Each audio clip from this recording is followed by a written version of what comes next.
Bueno, mi nombre es Alfredo Carballeda, soy trabajador social, doctor en trabajo social, profesor universitario en la Universidad de La Plata y en la Universidad de Buenos Aires. Y me dedico al tema de consumos problemáticos y salud mental específicamente. Hoy es una sociedad que algunos autores están llamando tecnofeudalista, y eso es una construcción de subjetividad bastante compleja y bastante desconocida, lo que era la sociedad de consumo de la década de los 60, los 70.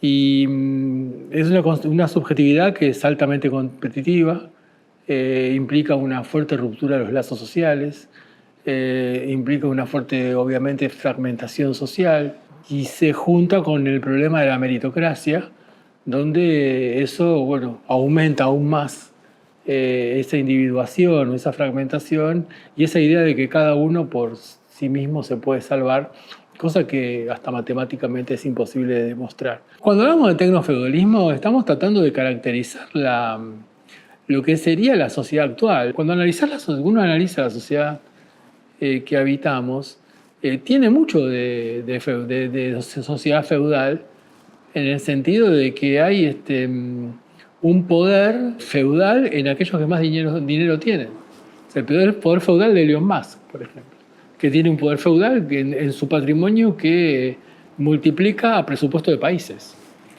Entonces sería una especie de señor feudal, por decirlo de alguna manera, pero apoyado en lo tecnológico. Por eso algunos autores hablan de tecnofeudalismo, pero básicamente, más allá de cómo lo llamemos, esto que se lo llama de distintas maneras, creo que el punto clave para entenderlo es la cuestión de la desigualdad.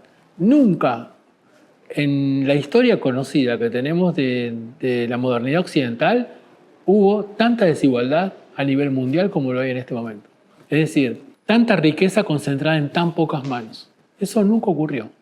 Nunca ocurrió. Incluso algunos hablan de que esto es irregistrable porque no hay registros y se lo ubica de antes de la Revolución Francesa. Estamos hablando del 1789, de antes de 1789, y ahí estás en una etapa muy cercana al feudalismo, por eso la palabra un feudalismo tecnológico, con una paradoja, si me permiten continuar con este tema, que es que en el feudalismo la persona que era siervo de la gleba y que sufría por serlo, lo era porque la sociedad estaba constituida así, incluso porque había una cuestión divina, había una cuestión porque Dios lo había querido. Dios lo había querido que el rey sea rey, que el señor feudal sea el señor feudal, que el noble sea noble, que el siervo de la gleba, y eso se aceptaba. Acá quienes están en el poder lo están teóricamente por mérito propio. Y el que no está en el poder es un perdedor. Es un perdedor. Entonces ya no es una cuestión que se predeterminó de lo religioso, sino que es mi propia voluntad que falló, o mi propio esfuerzo que falló. En principio es una subjetividad que tiene un desprecio con respecto a la otredad, una negación con respecto a la otredad. El otro aparece como un obstáculo, aparece como alguien que se interpone en mi carrera. Por otro lado, esa construcción de subjetividad también tiene que ver, en mi opinión, con una idea de, llamémosle, necesidad de violencia para relacionarme con esa otredad. De ahí que prevalezcan los discursos violentos. Yo diría, en una forma de construcción, que daría como para hablar mucho más, pero también como una forma de padecimiento, que ahí es donde me interesa el punto más a tratar, ¿no? O sea, todo esto se padece. Se padece la sociedad actual, se padece la no pertenencia a un todo social y se padece esa negación de la otredad. Entonces, lo que tenemos es una tendencia a la soledad, al aislamiento.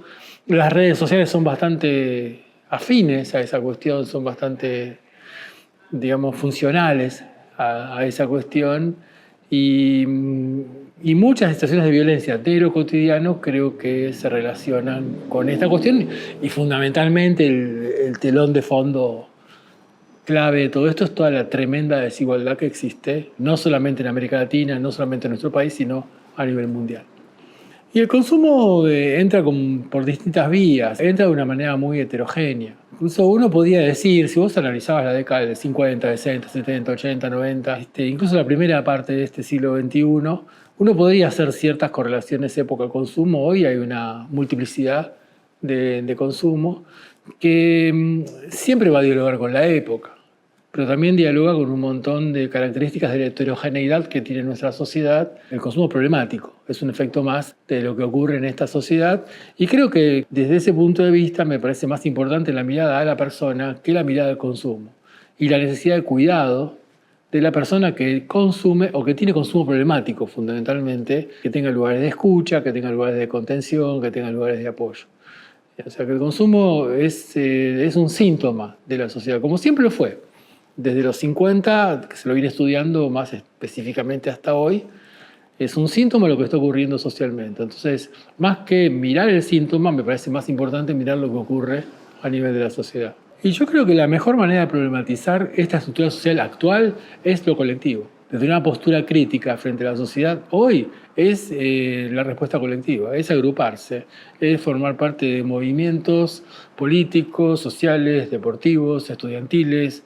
Lo que fuese, todo lo colectivo va a contramano de toda esta subjetividad, como decíamos al principio, que se viene construyendo en este contexto bestial, diría yo, de desigualdad, y donde también agrego hay un goce vinculado con la desigualdad y un goce vinculado con el padecimiento del otro. Creo que necesitamos más espacios de encuentro como para poder discernir, discutir y dialogar en lo que yo veo como diferentes esferas, diría Max Weber, ¿no? Como diferentes esferas donde se circula de manera totalmente distinta, con lógicas distintas, con lenguajes distintos, y ahí aparece de vuelta la multiplicación del poder de las redes sociales, que tuvo que ver mucho con el desarrollo de la pandemia. Yo creo que la escucha es un derecho, y creo que no estamos escuchando, porque tampoco estamos muy capacitados para escuchar. Entonces nos tenemos que capacitar para escuchar, en el sentido de qué estamos escuchando cuando alguien nos está diciendo algo, y a veces la respuesta institucional, sea la institución que sea la educativa, sea la judicial, sea la sanitaria, suele ser protocolizada.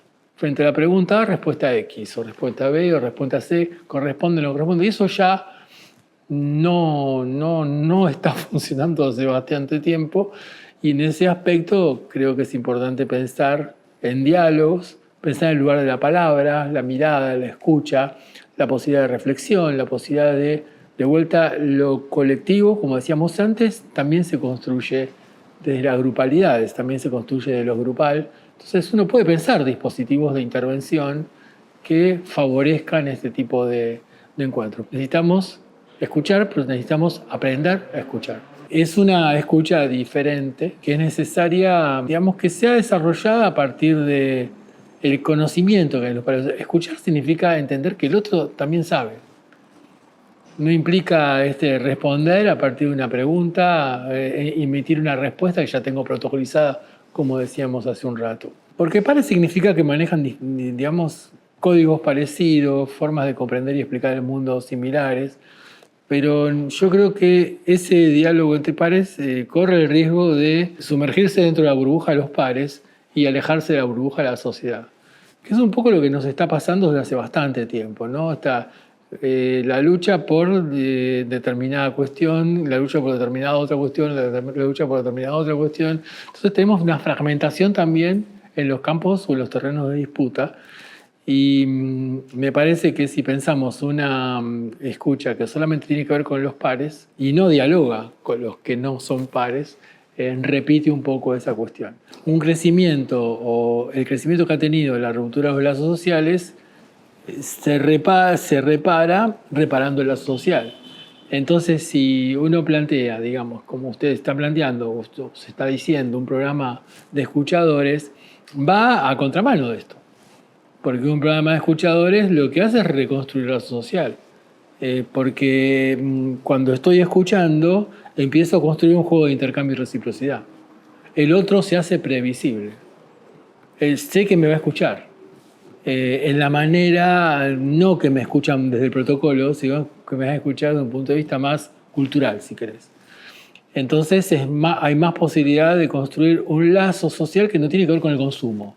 Que no consumimos la social a partir de lo que nos gusta o a partir de la ropa que usamos, o a partir del colegio que vamos, a partir del uniforme, a partir del barrio, a partir del equipo de fútbol. Es otra forma de construir sociabilidad desde lo heterogéneo, que eso también es muy interesante, ¿no? Si hay algo que caracteriza a nuestro país, es la construcción de integración social desde lo heterogéneo.